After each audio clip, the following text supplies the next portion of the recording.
This is episode 32 of Teacher Approved. You're listening to Teacher Approved, the podcast helping educators elevate what matters and simplify the rest. I'm Heidi. And I'm Emily.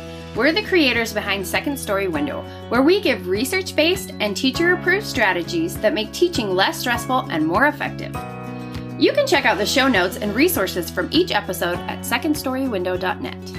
We're so glad you're tuning in today. Let's get to the show. Hey there, thanks for joining us today. In today's episode, we're helping you reset your class's bad habits and sharing a teacher-approved tip for rating your procedures with your class. We start our episodes with a morning message, just like we used to do at morning meeting in our classrooms. Today's morning message is, what is one must-have that you always have in your teacher desk? Emily, kick us off here. Well, I actually always keep nail clippers in my desk, and actually all over for my whole life, I like to have a nail clipper handy. Oh, same. I can't handle it. There's just nothing worse than a broken nail or a hangnail. Like, I always want to have nail clippers handy. So that's what I always keep in my teacher desk. What about you? I feel like the responses we got, that we'll share in a second, cover most of what I had in my teacher desk. So I'm not going to steal their ideas. But one thing that I found really helpful that no one has mentioned so far is a tape measure. It was not something that I needed every day, but in the moments when I did need it, I was so grateful that I had it. And I just had like the little fabric kind that you could roll up. Yeah. And then I just used like a rubber band to like make it. So it was small and didn't take up much space. But when you need a tape measure, you need a tape measure. That is such a good point. That's a really good idea. We have some responses from our community as well. Anna said a snack and Post-its. Yes. Can never have too many Post-its. Sonia said headache medicine and whiteout tape. One thing you might need to pay attention to is if your school has rules about like what medicine you're allowed to have in your classroom. Sometimes schools have real big rules about that, so check on that. Heather said an expo surplus. Yes. And hopefully it's hidden away where the kids are not going to grab your precious expo markers. Or a sub to get into them. Yeah. Joy said quarters for the soda machine and my appreciation file, which is her notes from former students and parents, which I love that idea. That's such a good idea. Jody said chocolate and flare pens. Those two things could fix any ill, I think. Gemini said chapstick. Oh, yes. Very smart. And Heather said lotion, mints, and hair ties. Yeah, you forget you need mints until you really need a mint. Yes. Apron Education has a list of self-care items that teachers might want to stock in their desks or in their classrooms. I found it on her Instagram page. Some items on the list that jumped out to me are protein bars, safety pins, thank you cards, and Tums. We have all needed those at some point or other. And that's just a handful of the ideas on the list, so it's definitely worth checking out if you want some suggestions that maybe you haven't thought of before. We'd love to hear your response to this and other questions over in our teacher-approved Facebook group or on Instagram at Second Story Window, and that is with a 2. Now that we're a few weeks into school, you're probably feeling more settled after the hustle and bustle of back to school. But now the cracks in your classroom procedures may be starting to show. It happens so fast. One day, everyone comes in and remembers to turn in their homework and hang up their backpacks, just like you taught them. And then the next day, there are only 3 papers turned in and an enormous heap of backpacks on the floor. Isn't teaching fun? Yeah, fun is the word I was thinking. So what do? Now, your first impulse might be to start flinging backpacks around the room. But I will caution you to resist that urge. Yes, Heidi, don't do it. Breathe through it. And when you're a little calmer, ask yourself, what does this situation need? It could be that a reminder of your procedures is enough. Hey guys, the backpacks are looking a little sloppy. Come take care of it if yours isn't where it should be. But you may notice yourself doing this reminding day after day, which signals a bigger issue. Yeah, when you've reached that point, it is time to do some actual troubleshooting of the problem. So we're going to walk through 5 guiding questions to help you identify the problem with a failing procedure and also determine how to fix it. Think of it as a kind of flow chart. We'll start with the big questions and then work down to smaller ones. to help you zero in on the trouble spots. We'll be talking about procedures, but really, these questions apply to transitions or routines as well.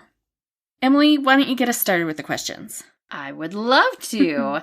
Our first guiding question is, do I have a clear vision of what should be happening with this procedure? If the answer to that is no, obviously your first step is to get a clear idea of what should be happening. Because if you don't know, the kids can't know. Now, this may seem trivial, but sometimes we have an idea of how we think things should go when we're in the planning stages. But in practice, it's not really panning out like we envisioned. For example, let's say my routine is that the kids line up outside the center doors after recess. I taught them this, we practiced it. In my head, it seemed the most efficient way for kids to come in from recess. But I hadn't taken into account that the bin for all the soccer balls is by a different door. So the kids who were playing soccer now have to run all the way in from the soccer field, run and drop their ball off, and then come meet the class. So this is adding 5 minutes to the time it should take to come in from recess. So the first place to start is getting clear on what should be happening with your procedure. In this case, what should be happening is that Heidi's students come in from recess in the most efficient manner possible so that she can minimize wasted time. So maybe she's going to have to line up next to the soccer balls so the kids can drop off their stuff and get right in line. It will add a few more steps to get back to class, but we're not stuck waiting for kids to line up. Or maybe she doesn't want to deal with extra hallway walking.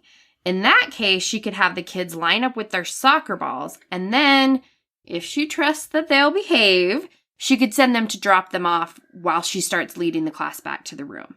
Or maybe the kids just bring their soccer balls back to her class after recess, and then they return them on the way to lunch. There's a lot of different ways she could approach this problem, but they all come down to having a clear vision of what should be happening. And then she can adjust her procedures accordingly. Problem solved. But if you're already clear on what you want to see happen and you're still having problems, the second guiding question is, did I introduce the procedure properly at the beginning of the school year? Sometimes we are in such a rush to start teaching content that we hurry through teaching procedures. I know I have been guilty of this.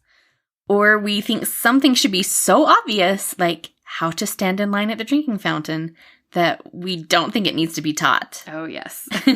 But if you are finding yourself battling an ongoing issue with a certain procedure, there's a good chance that it's just because the students don't understand the expectations. If that's the case, the solution is to carve out a few minutes to explicitly teach the procedure. Emily, why don't you explain how we like to do that? We like to use a 3-step process to introduce procedures, and we call it tell, try, tally. Let's look at the backpack example from earlier. I start by telling kids what's expected. When you arrive in the morning, the first thing you do is hang up your backpack and jacket on your assigned hook. I model it as we walk through it together. Then I ask one of the kids if I can borrow their backpack, and I pretend I'm a kid arriving at school in the morning. I've got my backpack slung over my shoulder, and I do a funny walk as I make my way back to the coat hooks. I make sure to point out any potentially tricky parts, like how to get both your coat and backpack on the same hook. You want to be super specific here. Yeah. Don't assume the kids know anything when you're teaching a procedure. Then I let the kids try. I usually start with 1 or 2 volunteers as models, and then I have them get their backpacks and walk through it. I might even ask a volunteer to show how to do it the wrong way, and ask other students to point out what the volunteer did right or wrong. Then the whole class gets to try. And while they try, you can be acting like the world's most boring sportscaster. Look at how he's made sure his backpack is zipped up before hanging it up. He's not going to have papers falling everywhere today. And then we tally or discuss how it went. Did they meet expectations? Was any part of it tricky? Is there any part they're not sure about? So that's how we like to teach procedures.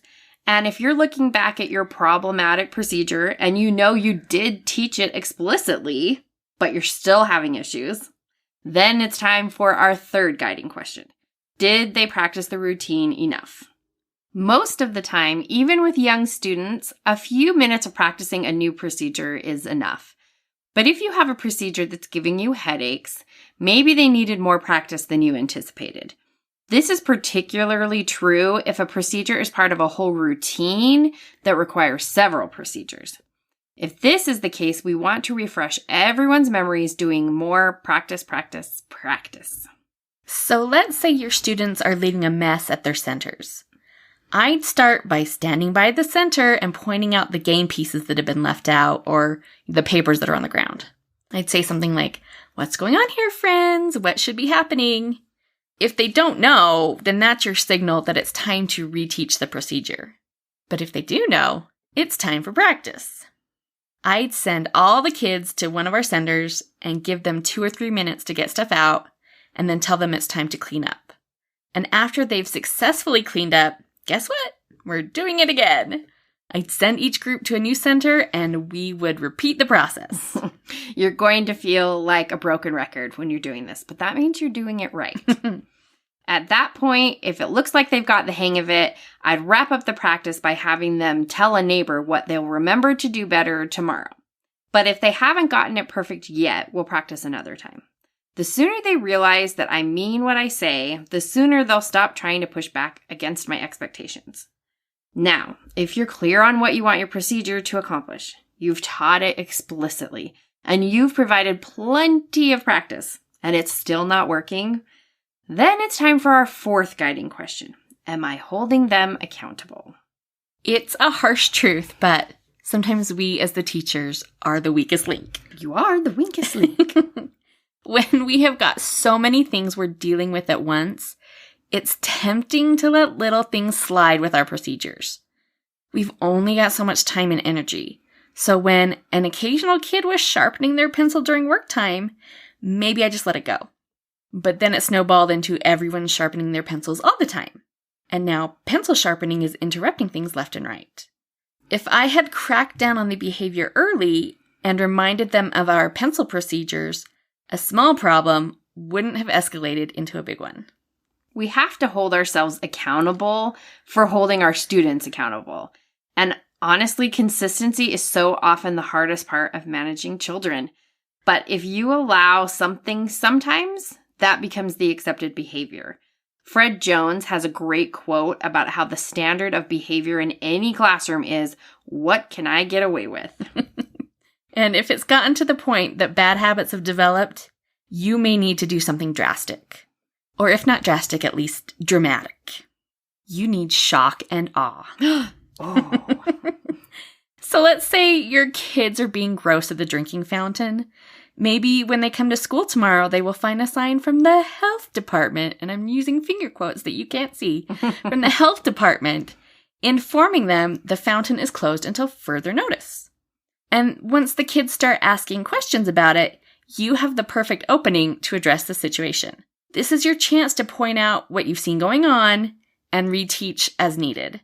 You also make it clear that you will be keeping a very close eye on the situation.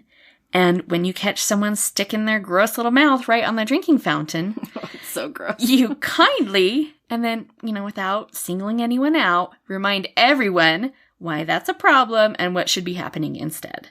I've seen teachers do this with the classroom library when kids are not taking care of the books and they're making a big old mess of the library shelves. Sorry, classroom library is closed for a few days. Yeah, that would definitely get their attention. It's still early in the school year, but if you've noticed that a bad habit or two has crept in, and you're sure that they are not due to lack of understanding, it may be time to employ that shock and awe. Think about what you can do to push the reset button on the situation. You want to send a clear message that we are done with what's been happening, and we will be making better choices going forward. Here's one example of pushing the reset button.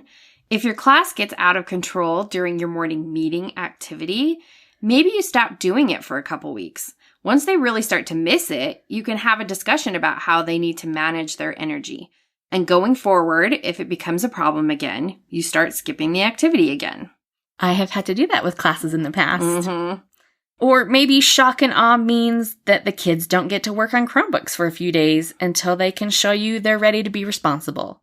Or maybe they have to miss the first 5 minutes of PE to clean up the glue bottles they left open and dripping. When teachers know they have introduced and practiced their procedures properly, but are still having bad habits develop, accountability is almost always the answer. That's because it's so hard to do. It is so hard.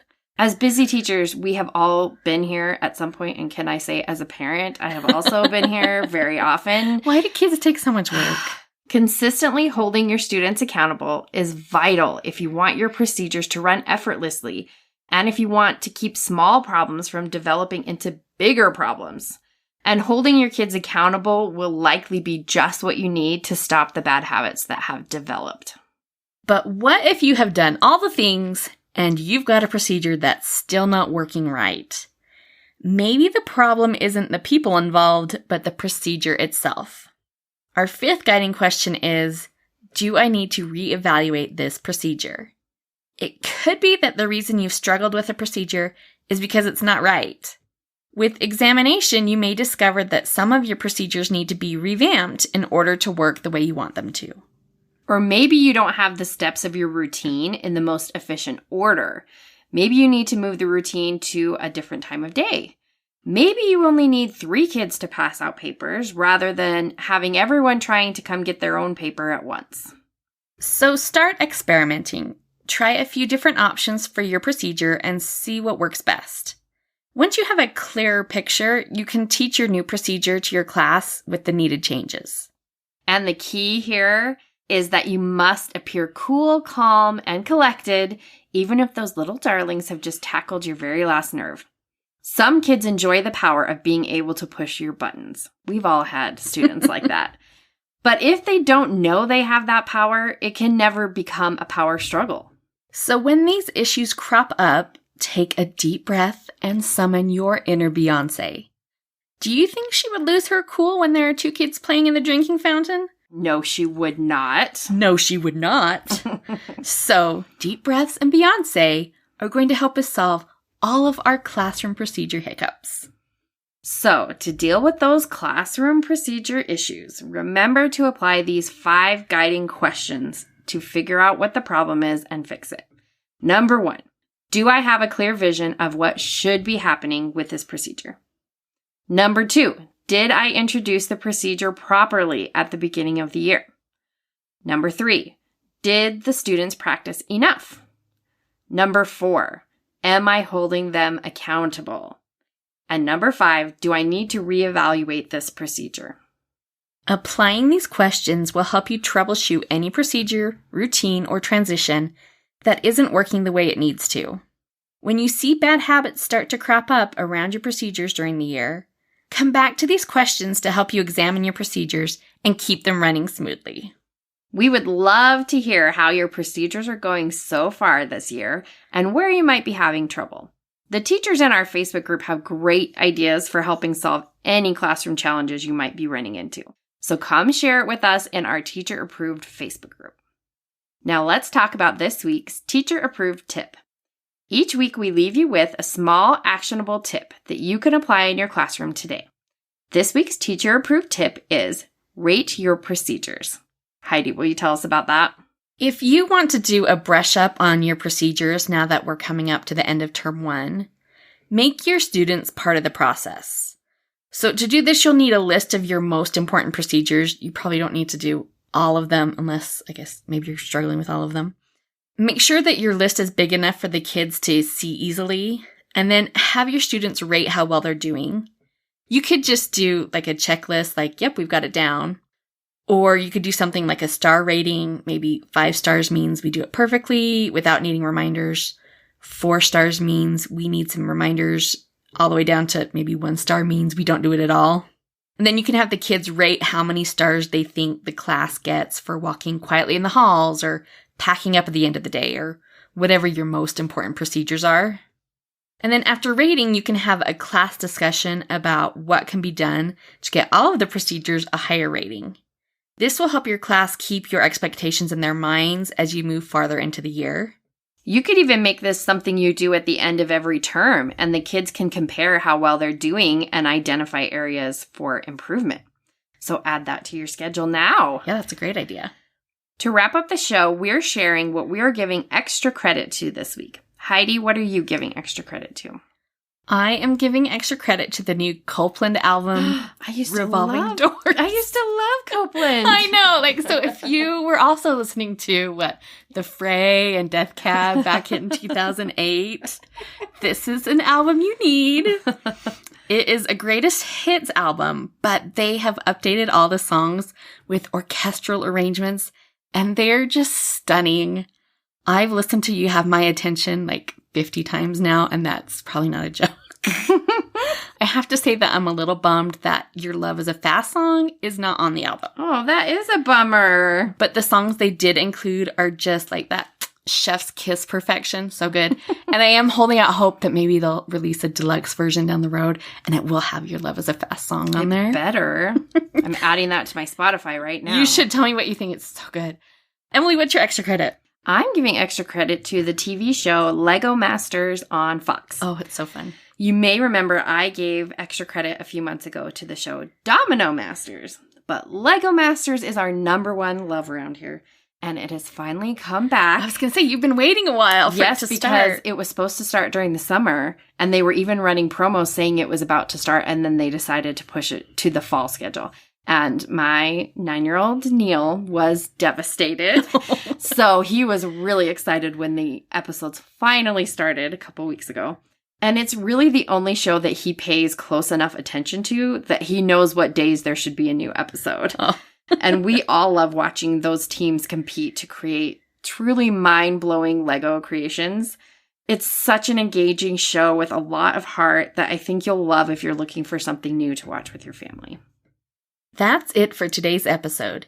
Use our 5 guiding questions to help you get back on track when you run into classroom hiccups. And don't forget today's teacher-approved tip to have students rate their progress with procedures. We hope you enjoyed this episode of Teacher Approved. I'm Heidi. And I'm Emily. Thank you for listening. Be sure to follow or subscribe in your podcast apps so that you never miss an episode.